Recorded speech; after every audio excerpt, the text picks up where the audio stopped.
babul haid. Kita sampai ke bab tentang masalah haid.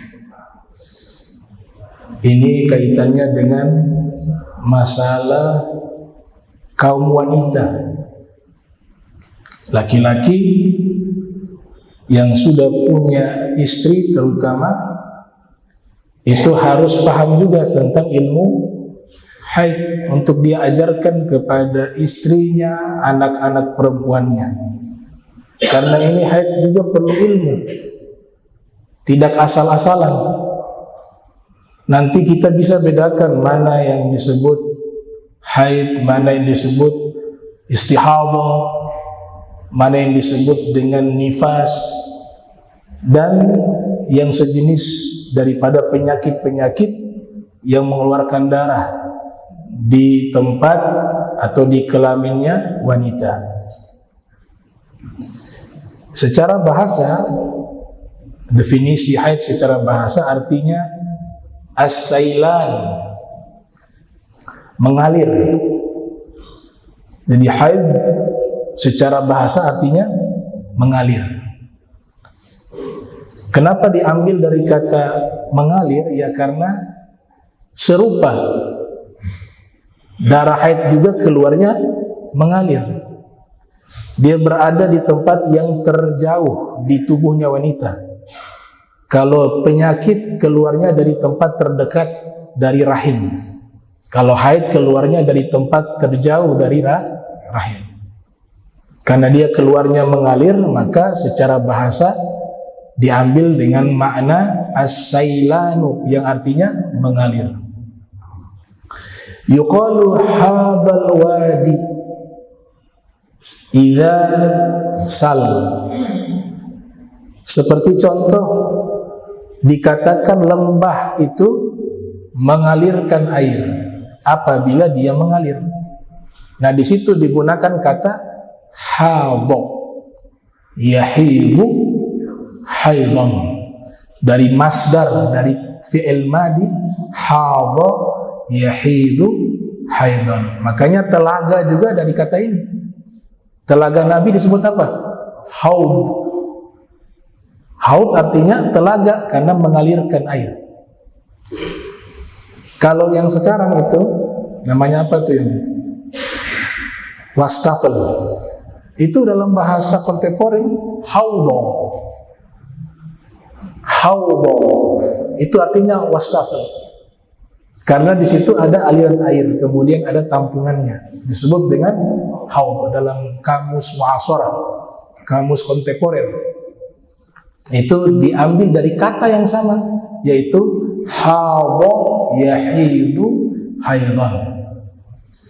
Wa syar'an damu jibillatin yakhruju min aqsa rahimil mar'ati ala sabili sihhati. Secara definisi, haid artinya dam, darah. Jibillat, damu jibillatin, damu jibillatin, darah yang secara alami. Secara alami, semua wanita mengalami yang namanya haid. Dia keluar secara alami, bukan karena penyakit. Yakhruju min aqsa rahimil mar'ati, yang darah tersebut keluar dari tempat yang paling jauh, aqsa, dari rahim wanita, ala sabili sihhati, dengan keluarnya itu proses keluarnya dalam keadaan sehat, bukan penyakit. Kalau penyakit istilahnya istihadah. Istihadah itu darah penyakit. Kalau darah penyakit wajib sholat tetap, wajib puasa tetap kalau istihadah. Tapi kalau haid haram sholat, haram puasa. Bahkan dikatakan jika ada wanita sengaja sholat dalam keadaan haid, maka dosanya 2 kali lipat. Dosa pertama, sudah melanggar perintah dan larangan dari Nabi. Larangan dari Nabi dalam keadaan haid tidak boleh ibadah, sholat tidak boleh, puasa tidak boleh, Membaca Al-Quran dengan talaffuz, dilafatkan juga tidak boleh. Dan dosa kedua, tala'ub fil ibadah. Dia bermain-main dalam ibadah. Sudah dilarang tapi dilanggar. Namanya tala'ub fil ibadah. Bermain-main di dalam ibadah. Nah itu makna daripada haid. Haid damu jibillatin yakhruju min aqsa rahimil mar'ati ala sabili sihhati. Darah alami yang keluar dari tempat yang paling jauh dari rahim seorang wanita atas jalan yang sehat atau dalam keadaan sehat. Kalau sakit namanya istihadah. Di sini diterangkan damu jibillatin, darah yang sehat artinya damun tabi'iyun, darah yang keluar secara alami. Sebagaimana Rasul sallallahu alaihi wasallam bersabda, "Hadza syai'un katabahu Allah ala banati Adam." Ini adalah sesuatu yang memang Allah telah catat khusus kepada anak-anak wanita Adam. Kalau laki-laki tidak ada. Tapi kalau hewan ada. Hewan juga haid, kelinci misalnya, itu ada menstruasi juga, kelinci. Ada beberapa hewan dia mengalami menstruasi sama seperti manusia. Biasanya dia punya kelamin dua dia. Pertama jadi jantan, kemudian jadi betina, atau sebaliknya, betina berubah jadi jantan. Di antaranya kelinci itu menstruasi. Kelinci.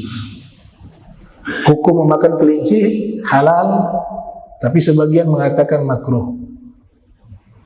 Sebagian mengatakan tidak makruh, sebagian ulama mengatakan makruh. Yang mengatakan makruh karena ada rasa jijik adanya haid dari kelinci, mengeluarkan darah. Itu yang menyatakan makruh. Memang ini masalah ini hukumnya wajib bagi perempuan. Perempuan harus belajar tentang ilmu haid, dan ini tidak sembarangan. Ilmu haid ini termasuk ilmu yang rumit. Ilmu yang rumit termasuk.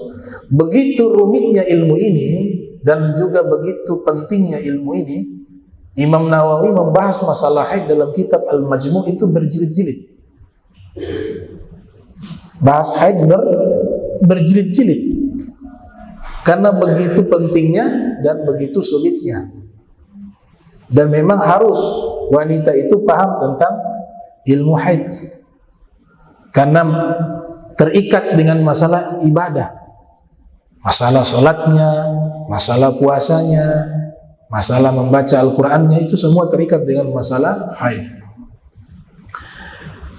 Jadi Nabi SAW di awal-awal itu wanita-wanita Ansor yang berani bertanya tentang masalah haid kepada Nabi. Wanita-wanita Ansor. Kalau wanita-wanita Muhajirin, mereka malu bertanya kepada Nabi tentang perkara-perkara sensitif seperti masalah kewanitaan haid. Dan Nabi juga malu menjawab. Sampai akhirnya Nabi ajarkan kepada istri-istrinya untuk paham ilmu-ilmu yang berkaitan tentang kewanitaan, sehingga Nabi tidak perlu lagi menjawab secara langsung. Biasanya Nabi menjawab pakai isyarat. Dan wajah Nabi digambarkan dalam kitab Fathul Bari yang ditulis oleh Al-Imam Ibnu Hajar Al-Asqalani.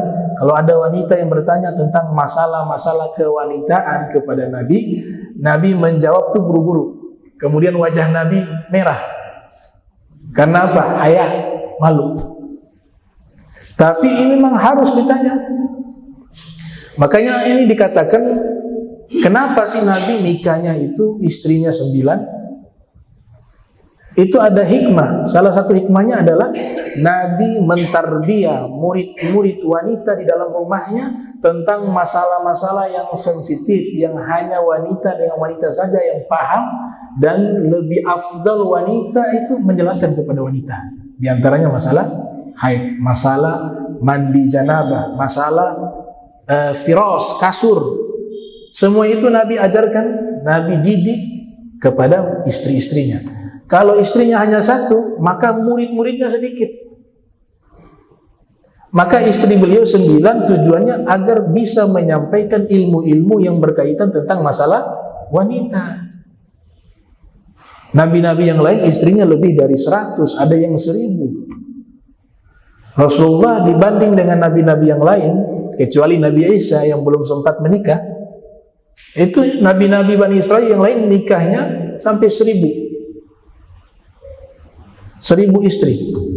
Tapi Nabi diperintahkan menikah 9. Tujuan utamanya itu ditulis oleh seorang doktor bernama Syekh Ali Sobuni dalam kitabnya Rawai'ul Bayan fi Tafsir Ayatil Ahkam, mengatakan ta'addudu zawzatin Nabi, ya, banyaknya istrinya Nabi sampai 9 itu ada 4 hikmah. Bukan asal hawa nafsu, tidak. Semuanya itu atas dasar perintah Allah. Karena ada 4 hikmah. Yang pertama, al-hikmatu at-ta'limiyah. Istri beliau banyak karena ada hikmah pendidikan. Alhamdulillah, hadis-hadis mengenai masalah haid, mandi janabah, membaca Al-Quran, kemudian Nabi berbaring di paha istrinya dalam keadaan haid. Nabi membaca Al-Quran di saat berbaring, di saat istrinya dalam keadaan haid.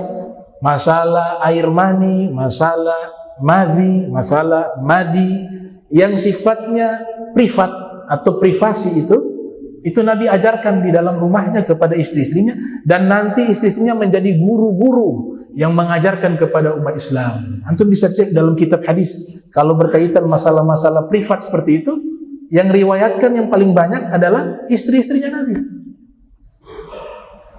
Kalau laki-laki gak mungkin dalam rumah 24 jam sama Nabi. Makanya istri-istri berperan sebagai apa?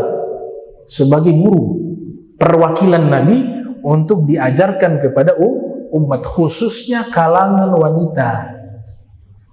Sayyidah Aisyah mengatakan, ni'man nisa'ul ansar, lam yamna'hunnal haya'u an yas'alna an amri dinihinna. Di dalam kitab Al-Jawahir Al-Lu'lu'iyah diriwayatkan, Sayyidah Aisyah mengatakan, sebaik-baiknya wanita adalah wanita Ansar. Rasa malu tidak menghalangi mereka bertanya kepada Nabi Muhammad tentang urusan agama mereka. Jadi wanita-wanita muhajirin gak berani bertanya kepada Rasul. Yang berani wanita-wanita Ansar. Mereka berani karena memang punya semangat menuntut ilmu. Bertanya adalah salah satu cara untuk mengetahui ilmu, karena ini kaitannya tentang masalah hukum. Kalau masalah hukum tidak ada kata malu. Wajib untuk bertanya. Fas'alu ahla dzikri in kuntum la ta'lamun. Tanyalah kepada orang yang berilmu jika kalian tidak mengetahui. Fi'il amr, kata perintah. Kalau tidak tahu, tanya. Kalau tidak, nanti kita merasa sudah melakukan ibadah yang benar, ternyata selama ini justru salah ibadah kita karena tidak mau belajar. Nah, ini wanita harus belajar bab haid.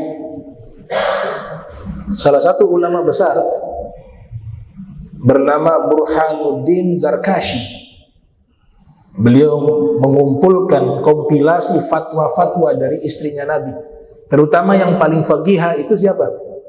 Sayyidah Aisyah. Paling paham tentang masalah-masalah hukum fikih.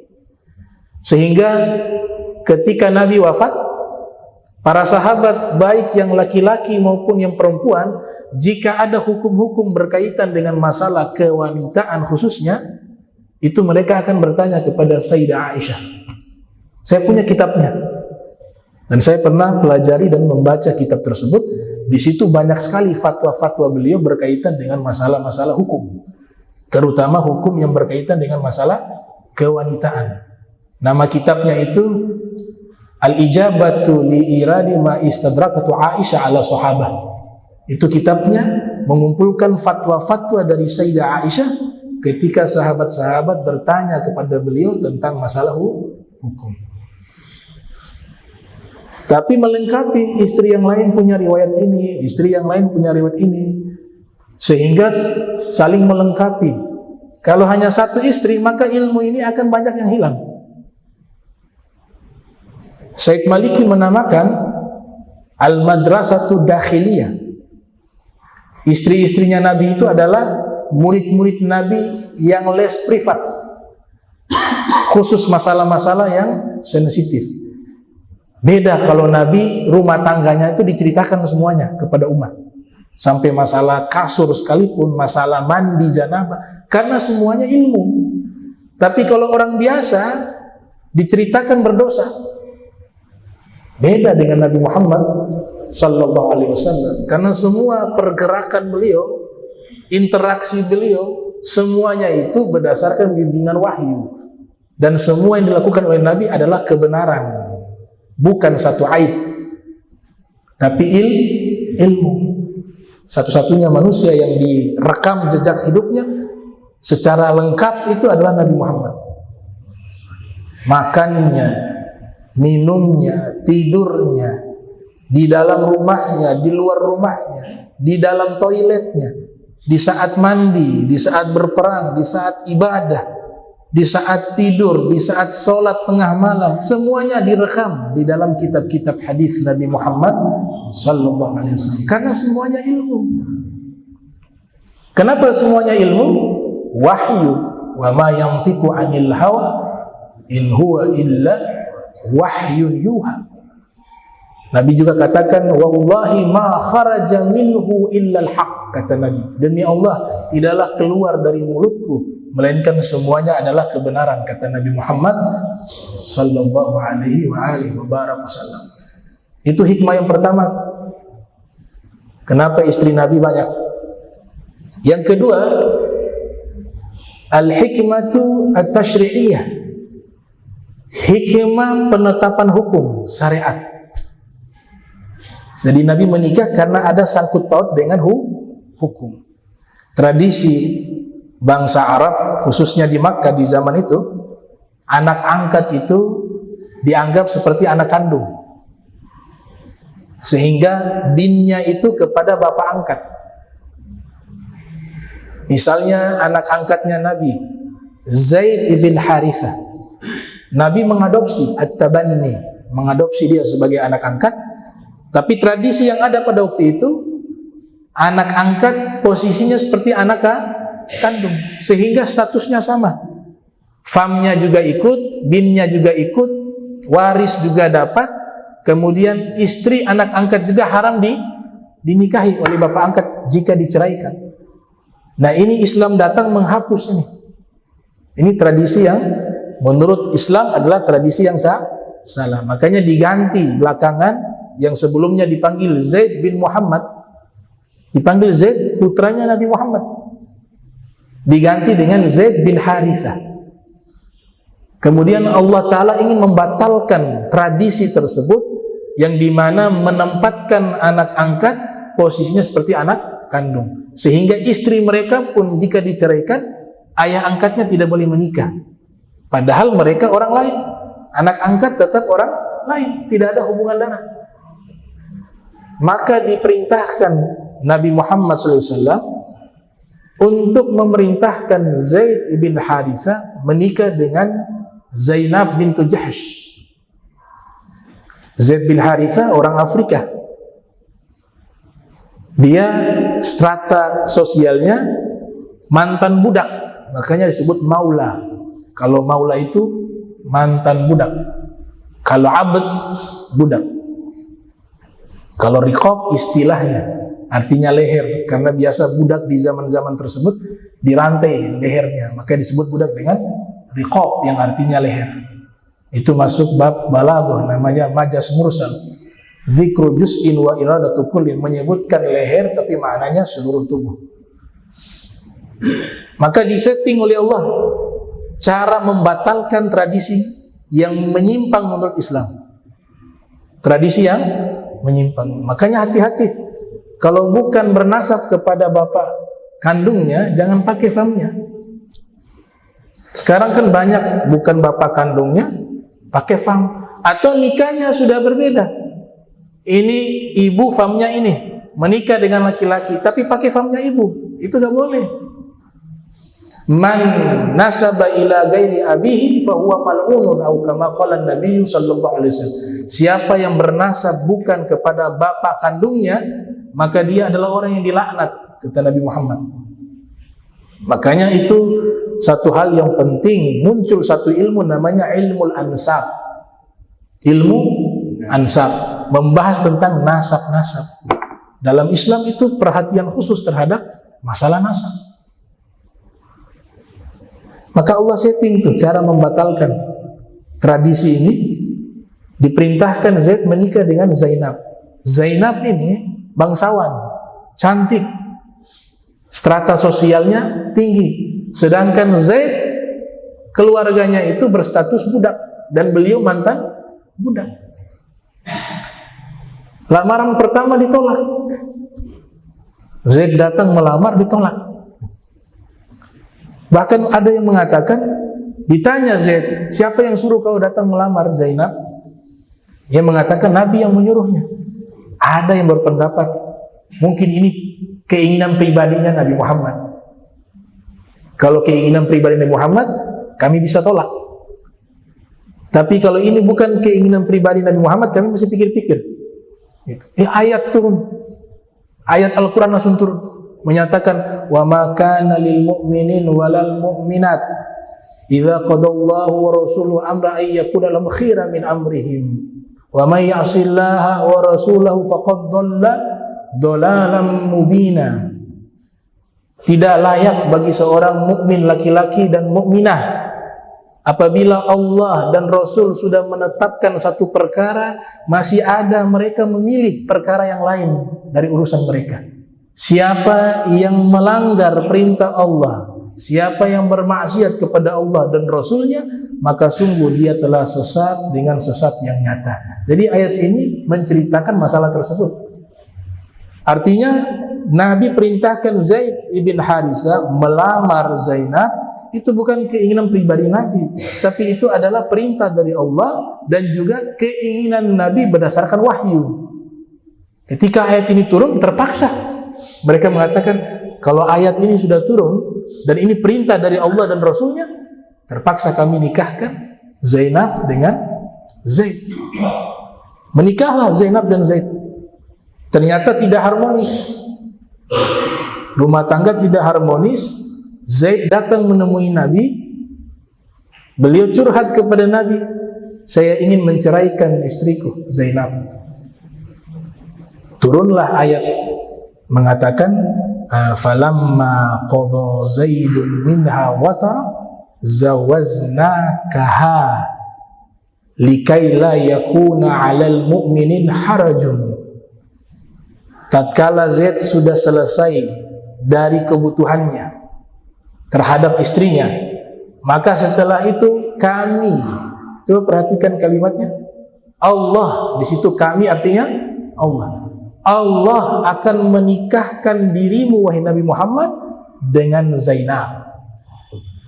Ini satu-satunya sahabat yang namanya disebut namanya secara lugas dalam Al-Quran hanya beliau, Zaidun. Sahabat-sahabat lain diisyaratkan, tidak disebut nama secara lugas. Tapi satu-satunya sahabat yang namanya disebut secara lugas dalam Al-Quran adalah Zaid. Makanya contoh dalam bahasa Arab pasti menggunakan kata Zaid untuk tabarrukan dengan Al-Quran. Ja'a Zaidun, marartu bi Zaidin, ra'aitu Zaidan. Digunakan contoh nama Zaid, tabarrukan dengan Al-Quran. Akhirnya menikah. Setelah diceraikan, Nabi menikah dengan Zainab binti Jahsh. Orang-orang musyrik memperolok-olok, wah dia nikah dengan istri anaknya. Allah nyatakan gak perlu malu, yang salah mereka. Itu anak angkat, bukan anak kandung. Akhirnya tradisi ini berlahan-lahan hilang ketika ada peristiwa tersebut. Jadi nikahnya itu karena perintah Allah, al-hikmatu at-tashri'iyah namanya. Hikmah penerapan hukum syariat. Itu yang kedua. Yang ketiga, al-hikmatu as-siyasiyah. Hikmah Nabi menikah dengan istri yang banyak sampai 9. Yang 9 itu setelah Nabi wafat, mereka masih hidup 9. Tapi ketika Nabi masih hidup, yang sudah pernah nikah ada Sayyidah Khadijah, ada Zainab, yang lainnya lagi kurang lebih 11. Kurang lebih 11. Ada satu ditolak, namanya Ummu Hani, menolak Nabi karena sudah ada yang lamar duluan. Ayahnya Sayyidina Abu Thalib. Jadi Ummu Hani sepupunya Nabi. Saudarinya Imam Ali dan Imam Ja'far atau ya. Dia mengatakan, engkau adalah lelaki yang memang tidak layak ditolak, kata Sayyidina Abu Thalib kepada Nabi Muhammad. Tapi wahai keponakanku, sudah ada yang melamar Ummu Hani terlebih dahulu. Seandainya engkau duluan, tentu engkau yang akan saya nikahkan dengan putriku. Karena tidak ada satupun manusia yang paling baik di muka bumi ini kecuali engkau. Dan tidak mungkin satu manusia menolak lamaranmu di dunia ini, kata Sayyidina Abu Thalib menghibur hati baginda Nabi Muhammad sallallahu alaihi wasallam. Rasul menikah, diperintahkan nikah karena siasat dakwah, al-hikmatu as-siyasiyah. Beliau menikah dengan siapa? Putri-putri para kepala suku. Ada satu peperangan namanya Bani Mustalik. Perang, kaum muslimin menang. Dia punya anak dari kepala suku namanya Zuhairiyah bintul Harith. Nabi berikan, dan Nabi tidak pernah memaksa, diberikan 2 pilihan. Ketika mereka menjadi tawanan perang, ya, dilaporkan kepada Nabi, ini ada putri dari kepala sukunya Bani Mustalik.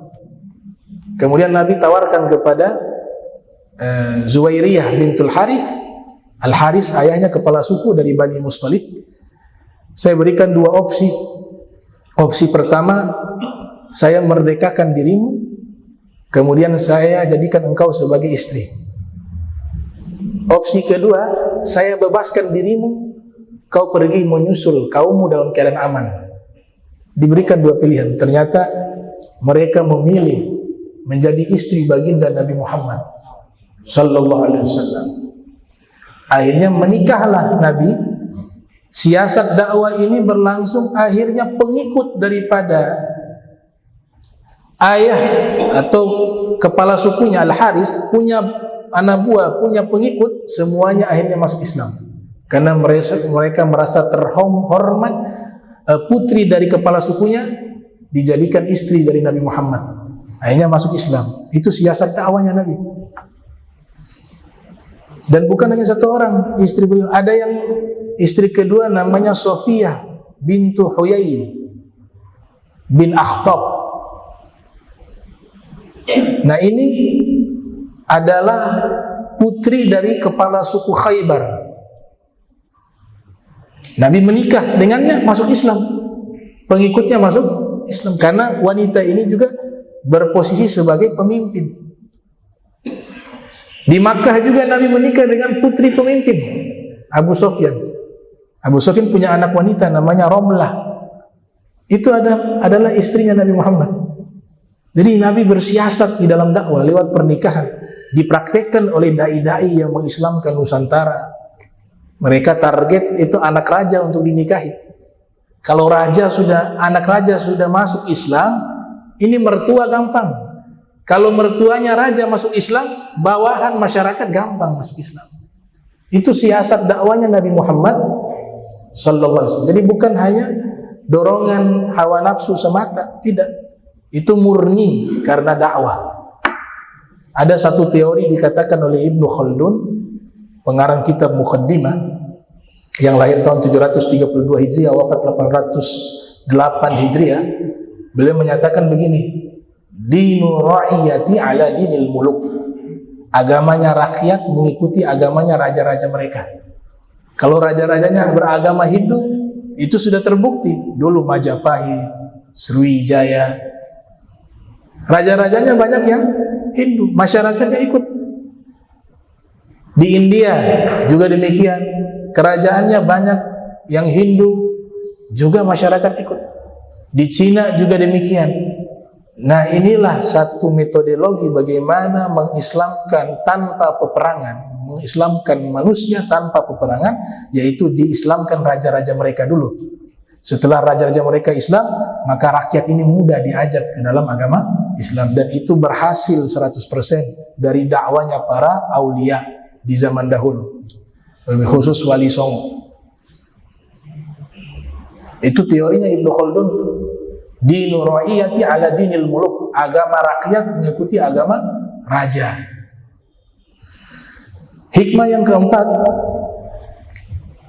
namanya al-hikmatu al-ijtimaiyah, hikmah hubungan sosial atau kekerabatan. Nabi punya orang-orang terdekat yang ikut berjuang di dalam dakwah Islam. Bagaimana cara Nabi mengikat mereka menjadi keluarga, sehingga lebih total lagi dan punya ikatan yang kuat di dalam memperjuangkan dakwah Islam. Di antaranya sahabat dekat beliau Sayyidina Abu Bakar punya putri namanya Sayyidah Aisyah, Nabi menikah, jadi besanan, jadi keluarga, tambah akrab lagi, tambah kuat lagi, dan akhirnya apa? Membantu perjuangan Nabi. Begitu juga Sayyidina Umar bin Khattab memiliki seorang putri wanita namanya Hafsah. Nabi menikah juga dengan Hafsah. Sayyidina Umar jadi besannya Nabi, sehingga menjadi kuat hubungannya. Nah, itu 4 hikmah kenapa istrinya Nabi ada 9 gitu. Sama kalau 4 juga begitu, harus pakai hikmah itu. 4 standar daripada orang muslim menikah. Ada hikmah tentu. Tidak mungkin syariat menyatakan demikian, melainkan itu ada hikmah. Di Suriah banyak laki-laki terbunuh dalam peperangan, akhirnya wanita-wanita mereka terlantar, tidak punya orang yang menjaga dan menafkahi. Kalau hanya 1 orang laki-laki, 1 orang istri, maka kurang, wanita yang lain tidak dapat perlindungan. Justru wanita-wanita di sana mengatakan, kalau kalian lelaki yang baik, nikahilah kami 1, 2, 3 atau 4. Itu berlakunya di Suriah. Kalau di sini fawahidah,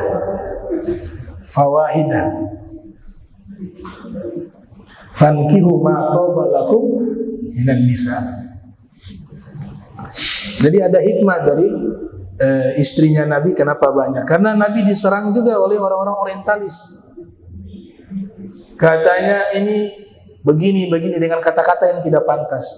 Lah Nabi kalau nikahnya sama kayak kalian yang pakai hawa nafsu, ngapain cari janda-janda? Yang gadis hanya 2. Kalau pendapat Imam Baihaqi, gadis 2. Selebihnya janda, bahkan ada usianya jauh dari Nabi. Yang gadis yang pertama Sayyidatuna Khadijah menurut Imam Al-Baihaqi. Memang terjadi perdebatan, ada yang mengatakan janda, ada yang mengatakan gadis. Itu punya anak. Nah, tradisi Arab kalau piara anak, tadi adopsi anak dianggap sebagai anaknya, makanya itu dianggap anaknya Khadijah, padahal anak saudarinya. Itu pendapat ulama lain seperti itu, seperti Imam Baihaqi dan ulama ahli sunnah lainnya. Gadis yang kedua Sayyidah Aisyah, umurnya masih muda, begini umurnya juga, itu jadi khilaf, bukan sesuatu yang disepakati. 9 tahun atau berapa tahun itu masih khilaf, masih ada yang berpendapat. Ada yang coba menjelaskan, ya wanita di masa itu dengan iklim yang panas begitu, usia masih muda, tumbuh besar mereka, fisiknya besar. mentalnya sudah siap menikah. Bahkan dikatakan tradisi yang ada di zaman itu, wanita-wanitanya yang meminta orang tuanya untuk mereka dinikahi, cari pasangan untuk menikah. Jadi jangan kita bawa ke masa sekarang. Masa sekarang 9 tahun itu belum layak untuk dinikahi. Tapi di zaman itu berbeda, dan iklim juga pengaruh. Iklim yang sangat panas itu mempercepat pertumbuhan seorang wanita. Karena darah yang ada di tubuhnya itu mengalir lebih keras, menjadi panas, sehingga proses pertumbuhannya lebih cepat. Iklim yang suhunya bisa mencapai 48 derajat Celcius sampai 50 derajat Celcius. Di sini kan tidak ada iklim sampai 50 derajat Celcius, tapi di Jazirah Arab ada. Di Hadramaut juga pernah musim panas mencapai 50 derajat Celcius atau 48 derajat Celcius. Di sini mentok 40 juga tidak sampai. Jadi iklim itu pengaruh. Nah, ini hikmah-hikmah bagaimana Nabi SAW diperintahkan oleh Allah untuk menikah dengan istri yang banyak. Ternyata banyak hikmah di situ, dan kita rasakan manfaatnya sampai sekarang dengan sebab metodologi menikah dengan istri yang banyak, kemudian Nabi mendidik, dan juga siasat dakwah dari Nabi Muhammad SAW. Ada kisah-kisah berkaitan tentang masalah haid, dijelaskan di dalam kitab Syarhul Yaqut An-Nafis. Syarhul Al-Yaqut An-Nafis. Jadi di zaman Imam Abi Hanifah yang lahir tahun 80 Hijriah, wafat 150 Hijriah, ada seorang wanita ingin bertanya kepada Imam Abu Hanifah masalah haid, tapi malu untuk bertanya. Dia datangi rumahnya Imam Abu Hanifah. Imam Abu Hanifah sedang mengajar ke murid-muridnya di dalam rumahnya. Itu wanita, dia tunggu di luar rumah. Bagaimana cara bertanya kepada Abu Hanifah? Jadi dia punya masalah, dia bingung. Darah yang keluar itu apakah darah haid apa istihadah? Karena awalnya merah, itu darah keluar awalnya merah, sekarang sudah berubah warna jadi kuning. Ini wanita bingung, ini darah haid apa istihadah? Mau bertanya kepada Imam Abu Hanifah, malu. Tidak bertanya, takut berdosa, karena nanti terikat dengan masalah ibadah. Maka dia cari akal bagaimana cara biar saya bertanya tapi menggunakan simbol-simbol atau isyarat. Akhirnya dia dapat ide, dia gunakan media tufah, buah apel. Dia cari satu buah apel yang ada warna merah dan warna kuning. Sebelahnya merah, sebelahnya kuning. Dipanggil salah satu muridnya Imam Abu Hanifah. Dipanggil, datang itu murid, minta tolong, saya mau tanyakan masalah kepada Abu Hanifah. Tolong kau bawakan ini. Dia hanya bilang begitu. Kan malu tuh. Saya mau tanyakan masalah haid begini. Bagi wanita itu malu. Makanya dia gunakan simbol atau isyarat buah apel. Tolong tanyakan kepada Imam Abu Hanifah, saya punya masalah. Ini kau bawakan, berikan kepada Imam Abu Hanifah. Ya, sang murid itu dia bawa itu buah apel. Sampai di Imam Abu Hanifah, dia berikan kepada Imam Abu Hanifah. Kemudian Imam Abu Hanifah bertanya, man arsalaka biha? Siapa yang perintahkan kamu membawa buah apel ini? Sang murid menjawab, imra'atun waqifatun bil bab tantazirul jawab. Ada seorang wanita di depan pintu rumah, wahai imam, sedang menunggu jawaban darimu. Ini adalah bentuk pertanyaan. Kalau dapat kita makan buah apel. Tapi cerdas nih, para imam nih cerdas. Semuanya 4 mazhab itu, Imam Abu Hanifah, Imam Malik, Imam Syafi'i, Imam Ahmad, itu mereka cerdas. Jami'u bainal manqul wal ma'qul. Mereka menghimpun ilmu manqul dan ilmu ma'qul. Bukan pandai dari hafalan dan hadis dan Al-Quran saja, tapi cerdas. Memahami satu situasi masalah, mereka paham. Menuntaskan masalah, mereka paham. Meletakkan satu jawaban pada tempatnya, itu mereka paham. orang soleh, pandai, alim. Makanya Imam Abu Hanifah ketika menerima itu apel, dia paham. Dia lihat itu apel, paham. Baik. Ambil itu pisau, beliau belah jadi dua itu apel. Kemudian diberikan kepada sang murid, berikan, idhab biha wasallimha laha. Bawa ini apel, tunjukkan pada dia yang putih ini. Serahkan kepadanya. Itu saja. Ini sang murid sudah paham. Ini maksudnya apa ini? Sampailah ini sang murid membawa apel tersebut kepada wanita yang bertanya juga pintar. Faham maksudnya. Dia ambil itu apel, ini wanita, apa ini? Guru saya mengatakan, lihat ini isinya yang putih. Oh, alhamdulillah, saya paham.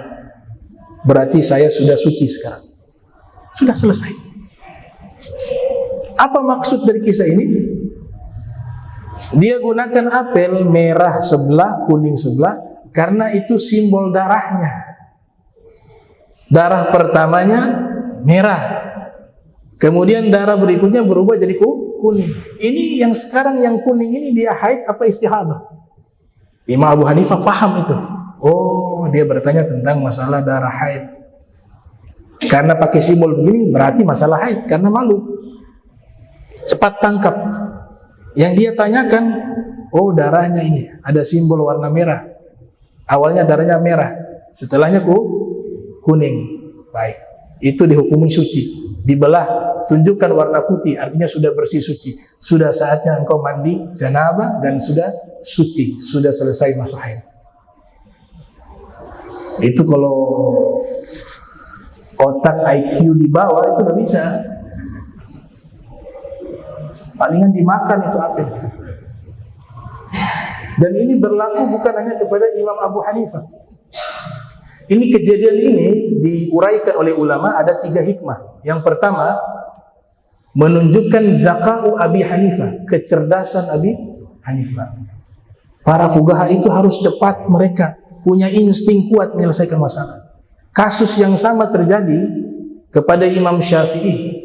Waktu Imam Syafi'i di Mesir, ada suami istri bertengkar. Kemudian suami di saat marah itu sedang memakan kurma, karena emosi kepada istrinya dia mengatakan, ini kurma kalau saya makan jatuh talak padamu, dan kalau saya tidak makan jatuh talak juga kepadamu.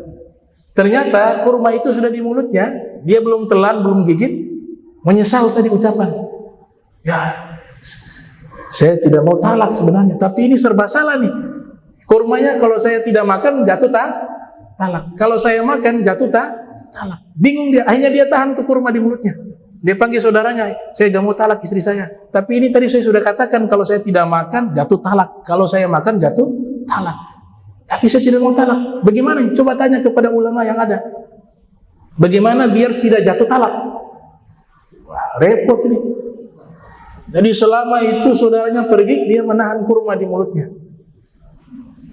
Kalau dia makan jatuh talak 1, dia tidak makan jatuh talak 1. Maka saudaranya bertanya kepada ulama. Nah, ulama pusing semua. Apa masalahnya? Masalahnya begini begitu. Aduh. Wallahu a'lam bishawab. Nisful ilm. Ya. Allah Maha tahu separuh daripada ilmu. Semuanya begitu, tidak tahu. Bingung. Ada yang mengarahkan. Ada imam besar datang namanya Al-Imam Syafi'i. Coba tanyakan kepada beliau. Mungkin beliau tahu jawabannya atau bisa diberikan solusi. Maka ini saudaranya datang bertanya kepada Imam Syafi'i bahwa saudaranya itu tidak mau mentalak istrinya, tapi dia buat ikatan, kalau dia makan itu kurma jatuh talak, kalau tidak makan jatuh talak. Sekarang dia tidak mau talak, bagaimana nih? Kurmanya lagi di mulut nih posisinya. Apa kata Imam Syafi'i? Gampang kalau tidak jatuh talak, suruh makan separuh, separuhnya dibuang. Betul tidak? Separuhnya dimakan, separuhnya dibuang, tidak jatuh talak. Karena dia katakan makan, ya makan semua, jatuh talak. Tidak makan semua, jatuh talak. Berarti solusinya separuh dimakan, separuhnya tidak dimakan, tidak jatuh talak. Itu kalau IQ di bawah gak bisa. Saat itu juga Imam Syafi'i berfatwa demikian. Itu hikmah yang pertama di kisah tersebut. Jadi para imam itu cerdas, zakat. Yang kedua, wanita di zaman itu punya semangat di dalam menuntut ilmu agama. Semua masalah berkaitan dengan agama, mereka berusaha cari tahu nih ilmunya. Walaupun malu, tetap mereka datangi untuk bisa tahu ilmunya. Yang ketiga, Imam Abu Hanifah bijaksana. Dia tidak menjawab atau memanggil itu wanita, sini. Itu sudah suci. Itu kan membuat wanita itu malu. Dia tidak menjawab di depan umum. Dia menjawab dengan isyarat untuk menutupi rasa malu wanita tersebut, menutupi aib wanita tersebut. Bagi wanita tersebut itu satu aib. Bagi wanita itu, bagaimana cara dia menutupi itu? Dia jawab juga pakai isyarat dan simbol. Itu bijaksana namanya tuh. Makanya tidak layak kalau ada penceramah menggunakan kata-kata yang vulgar, kata-kata yang tidak mendidik ketika menyampaikan ceramah. Beginilah para imam, mereka menyampaikan atur kata yang baik, yang tidak memancing orang untuk menjatuhkan atau mengetahui aib tersebut. Maka dilarang tuh menyebutkan hal-hal yang buruk misalnya, yang tadinya orang tidak tahu, gara-gara dia jadi tahu. Di tempat sini ada, itu kurang ajar, ada perjinahan di situ, tempat situ. Orang ada di situ ya. Akhirnya orang yang tidak tahu penasaran ke sana semua, gara-gara dia. Jadi tidak mudah meletakkan hikmah di dalam dakwah. Itu butuh kajian-kajian dan butuh belajar sehingga yang disampaikan itu tepat sasaran. Itu yang dilakukan oleh Abu Hanifah. Jadi menutup rasa malu wanita tersebut. Ini terjadi juga kepada seorang imam namanya Imam Hatim Al-Asam. Ini namanya Imam Hatim Al-Asam, artinya tuli. Tapi sebenarnya beliau tidak tuli. Beliau berpura-pura tuli. Punya kronologis, punya sebab kenapa beliau pura-pura tuli, diceritakan di dalam kitab Manaqib, juga disebutkan di dalam kitab Siyar wa A'lamin Nubala yang ditulis oleh Imam Zahabi. Ada wanita datang menemui Imam Hatim, mau bertanya tentang masalah agama. Ketika sedang menyampaikan pertanyaan, ini mohon maaf, wanita ini tidak sengaja kentut dengan suara yang sangat keras. Imam Hatim melihat itu wanita wajahnya merah. Ini satu aib. Maka bagaimana Imam Hatim berpikir, bagaimana kiranya biar dia ini wanita tidak merasa malu, atau aibnya ini tertutupi. Beliau berpikir, dapat ide, pura-pura telinga pengok, budak. Itu wanita mukanya sudah merah. Imam Hatim mengatakan, ya fulana, tolong ulangi pertanyaanmu, aku tidak dengar. Suara yang keras ya, tidak dengar aku. Oh, berarti dia tidak dengar. Tadi saya kentut, dia tidak dengar. Sandiwara untuk menutup rasa malu wanita tersebut. Hanya wanita itu mengulang pertanyaan lagi, dia katakan yang keras suaranya, tidak dengar. Wah, lebih syukur lagi wanita. Oh, berarti tadi tidak didengar. Dia sudah disampaikan. Subhanallah. Ini Imam Hatim berpura-pura menjadi orang yang tuli selama wanita itu masih hidup. Jadi dia praktekkan tulinya itu kepada semua orang untuk menjaga aib dari wanita itu. Akhirnya mereka juluki dengan Imam Hatim Al-Asam, Imam Hatim yang tuli. Jadi julukan, padahal tidak tuli, tapi karena untuk menjaga ini rasa malu dari seorang wanita tersebut, beliau berpura-pura tuli. Nah, disebutkan dalam kitab Manaqib tersebut, ketika wanita itu meninggal duluan, baru beliau kembali normal. Dapat informasi wanita itu meninggal terlebih dahulu, ia katakan alhamdulillah, sekarang saya sudah bisa menjadi orang yang normal. Capek pura-pura tayammum, pura-pura budak itu capek. Itu ulama-ulama dulu begitu. Ada saya baca di satu kitab namanya Tazkiratul Huffaz. Tazkiratul Huffaz ditulis oleh Imam Zahabi. Jadi kitab ini hanya menyebutkan ulama-ulama yang menghafal hadis 100.000 ke atas. Kalau yang hafalnya di bawah 100.000, beliau gak masukkan di dalam kitab itu. Mau dia alimnya kayak bagaimana, 100.000 hadis gak hafal, gak masuk di situ. Di situ paling minimal 100.000 hadis dihafal, baru boleh ceritakan manhajnya. Nama kitabnya Tazkiratul Huffaz. Tazkirah artinya biografi atau menyebutkan, mengkisahkan hufaz orang-orang yang menghafal hadis. Minimal 100.000 hadis. Man hafidha mi'ata alfi hadithin matnan wa isnada. Yang namanya hafiz menghafal 100.000 hadis, isi hadisnya dengan rantaian sanad. Disebutkan salah satu periwayat hadis di dalam kitab tersebut. Ini ada seorang wanita, dia hamil di luar nikah. Karena dia malu, sudah hamil, dia mengatakan, saya hamil ini sebenarnya sudah nikah siri.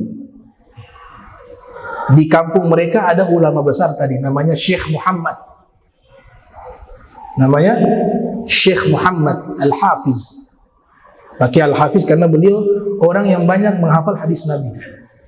Ternyata ini wanita, dia menutupi malunya, dia mengatakan, saya ini hamil, ada nikah siri dengan Syekh Muhammad. Padahal Syekh Muhammad kenal juga tidak. Oh begitu, iya.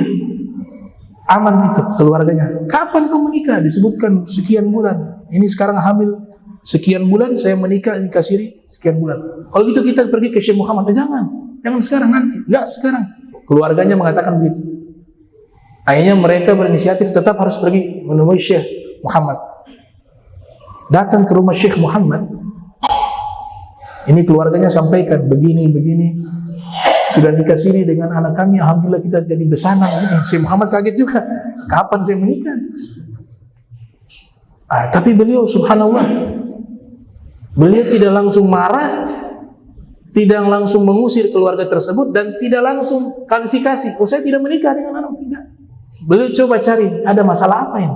Beliau katakan, mana putrimu itu? Tapi beliau juga tidak mengatakan, saya nikah siri dengan putri. Enggak. Masuk bab bohong. Para periwayat kalau sudah berbohong dihapus dalam daftar periwayat hadis. Hadisnya namanya sudah mardud, ditolak. As-siqat harus jujur. Maka anak perempuan itu datang. Dia katakan, saya mau bicara 4 mata dengan anak perempuan. Mereka berpikir kan sudah jadi istri. Ya sudah ditinggalkan 4 mata. Kata Syekh Muhammad, ya fulana, ada masalah apa? Dia tidak marah. Ini kau katakan saya nikah siri dengan, dia mengatakan benar. Wahai Syekh, saya minta maaf. Saya minta maaf, saya terpaksa. Saya ini diperkosa. Saya sekarang hamil. Saya diperkosa oleh orang. Saya takut keluarga saya marah sama saya karena membuat mereka malu. Makanya saya tahu orang yang terhormat di kampung ini adalah dirimu. Dan saya katakan, saya menikah siri denganmu, dan ini adalah kandungan yang saya mengandung anak adalah anakmu. Jadi wanita ini juga tidak salah, dia korban diperkosa. Apa Syekh Muhammad marah? Dia bilang, ya fulana, tidak apa-apa kau tetap menyatakan begitu. Anggaplah saya suami. Dan saya akan nafkahi dirimu dengan anak yang ada di dalam kandunganmu. Saya akan nafkahi. Sampai ini anak sudah besar, sudah balik, baru silakan kau ceritakan kepada orang tuamu. Subhanallah, bayangkan berapa lama itu. Beliau tidak marah, beliau nafkahi terus begitu. Sampai anak itu tumbuh besar. Sampai akhirnya itu anak meninggal dunia. Anak itu meninggal dunia. Baru ini wanita ceritakan kepada keluarganya, dan orang-orang kampung pun akhirnya tahu. Tapi mereka tahu dia adalah korban daripada orang yang memperkosanya. Dan Syekh Muhammad namanya harum karena menjaga aib dari wanita tersebut bertahun-tahun. Ini yang saya belum tahu, ada istrinya gak Syekh Muhammad nih? Soalnya kalau ada istrinya ini kan ceritanya jadi lain. Mungkin sudah disampaikan. Dan istrinya tentu istri yang baik. Itu ada dalam kitab Tazkiratul Qufas. Bagaimana mereka menjaga aib seseorang. Subhanallah, itu para ulama terdahulu seperti itu, mereka menjaga daripada aib. Kemudian bab haid berikutnya yang sangat penting, al-qadiyat wal fiqhiyah. Ada hadis Nabi diriwayatkan oleh Ibnu Hajar al-Asqalani dalam kitab Bulughul Maram. Nabi mengatakan fil ladzi ya'ti imra'atahu wa hiya haidun yatasaddaqu bi dinarin au bi nisfi dinar. Di dalam Al-Qur'an juga dinyatakan jangan kalian mendekati mereka dalam keadaan haid hingga mereka menjadi suci. Memang menggunakan bahasa sopan, mendatangi, tapi maknanya itu adalah menyetubuhi. Karena ini kitab suci Al-Qur'an menggunakan bahasa yang sopan. Itu dalam ilmu balaghah ada itu bab tersebut. Nah itu kalau disebutkan ini riwayat, para imam 4 mazhab berbeda pendapat. Dalam kitab Al-Fiqhul Islami wa Adillatuhu ditulis oleh Wahbah Az-Zuhaili, Dr. Wahbah Az-Zuhaili mengatakan 3 mazhab, jumhur mengatakan ketika memaknai hadis tersebut, ada seorang laki-laki menggauli istrinya sedangkan istrinya dalam keadaan haid, maka dia bersedekah 1 dinar atau setengah dinar. Jadi 2, bertobat dan juga mengeluarkan kafarat. 1 dinar sekarang kurang lebih 3.500.000. 3 mazhab mengatakan tidak wajib pakai kafarat ketika menyetubuhi istri dalam keadaan haid. Ijma' sepakat hukumnya berdosa, haram. Ketika masih dalam keadaan haid disetubuhi, kesepakatan ulama haram. Mereka berbeda di saat haidnya berhenti, sudah mandi atau belum istrinya kemudian disetubuhi, itu terjadi perbedaan pendapat. Tapi di dalam mazhab kita, mazhab Syafi'i, tetap haram. Sampai dia mandi suci baru halal untuk disetubuhi. Ini masalah fikih seperti itu. Nah, di sini Imam Ahmad mengatakan wajib kafarat. Kalau istrinya haid, mau haidnya masih mengalir atau sudah berhenti, itu dia dikatakan, apalagi lagi mengalir tuh, dia wajib mengeluarkan kafarat. Kalau istri lagi haid disetubuhi 3,5 juta. Kalau Imam Auza'i dalam kitab Imam Suyuti Al-Hawi lil Fatawa itu 5 dinar 17.500.000. Nah, siap-siap sudah itu. Sabar. 17.500.000. Saya sudah hitung tuh, kalau 1 dinar antam itu pakai ukuran yang beristihad seperti ukuran dinar yang ada di zaman Nabi. Antam keluarkan dinar itu. Nah, itu 1 dinar kurang lebih saya genapkan, sebenarnya dia 3.500.000 lebih 1 dinar. Cuma genapkan saja 3.500.000. Kalau 5 dinar, fatwanya Imam Auza'i, ada riwayat hadis juga dari Imam Auza'i mengatakan dia kafarat 5 dinar 17.500.000, motor 1. Iya. Gara-gara itu 1 kali bikin motor 1 17.500.000. Tapi untungnya mazhab Syafi'i mengatakan apa? Tidak wajib kafarat. Yang wajib dia bertobat. Dia bertobat dari dosa tersebut. Itu dosa itu. Nah, pemahaman hadis sedekah 1 dinar atau setengah dinar dianjurkan, direkomendasi oleh ulama-ulama mazhab Syafi'i. Kalau darahnya masih mengalir, kemudian dia setubuhi istrinya, maka dia dianjurkan mensedekahkan 1 dinar. Tapi kalau sudah berhenti darahnya, kemudian disetubuhi, tapi belum sempat mandi, itu kan masih haram kalau mazhab Syafi'i. Dia sedekahnya setengah dinar. Itu. Jadi kalau mazhab Syafi'i tunggu sampai mandi, sudah suci baru bisa, dan hukumnya dosa. Itu. Nah, ini ilmu yang memang harus kita ketahui. Gitu. Beda dengan Yahudi dan Nasara. Terbalik, kalau Yahudi itu ekstrim, al-ifrat. Kalau ada wanita haid diusir dari rumah. Dibuat 1 rumah khusus untuk mereka menyendiri di situ. Ya,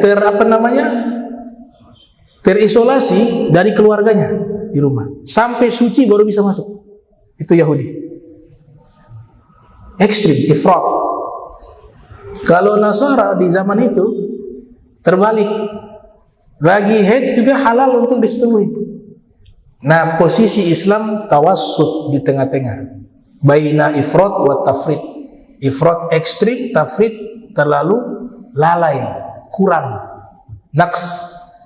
Islam di tengah-tengah, dia haid tidak perlu diusir, walaupun tidak suci, tapi tetap satu rumah. Tapi ada rambu-rambu, gak boleh ibadah, gak boleh sholat, gak boleh disetujui dan seterusnya.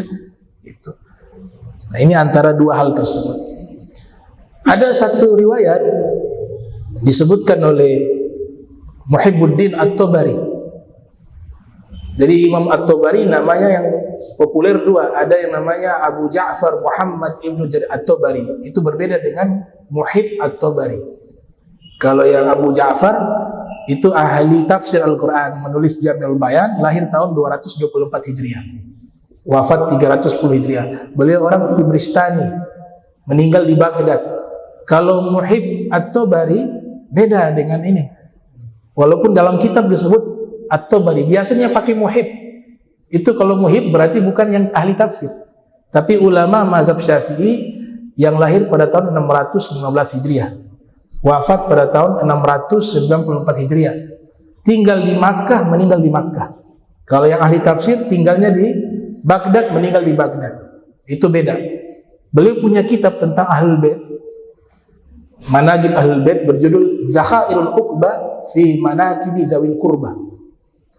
Beliau mengatakan satu-satunya wanita yang tidak ada menstruasi dalam kitab tersebut adalah putrinya Nabi, Sayyidah Fatimah Zahra alaihissalam.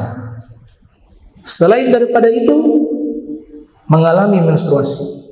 Beliau nukilkan riwayat Nabi sallallahu alaihi wasallam bersabda, "Inna ibnati Fatimah haura idh lam tahid wa lam tatmus." Putriku Fatimah Zahra, dia tidak pernah haid dan tidak pernah mengeluarkan darah di kelaminnya. Di dalam riwayat yang lain, beliau punya julukan kan Al-Batul. Al-Batul. Julukannya Sayyidah Fatimah, Al-Batul. Ada yang bertanya kepada Nabi, Su'ila an-Nabiyyu sallallahu alaihi wasallam, ma Al-Batul? Ditanya Nabi, ya Rasulullah, apa makna daripada Al-Batul?